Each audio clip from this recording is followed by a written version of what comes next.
hii Olkalao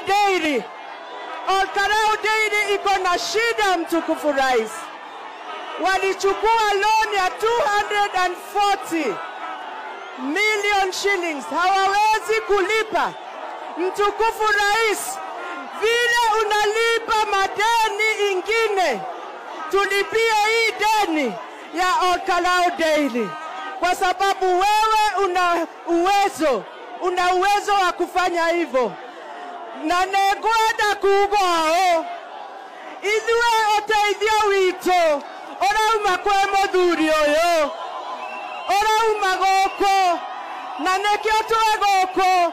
Ona mwatinda mũkiuga kwĩ andũ marokĩte gũkũ gũtũhenia, na tũtingĩtĩkĩra kũhenio ona mwaugĩrĩria.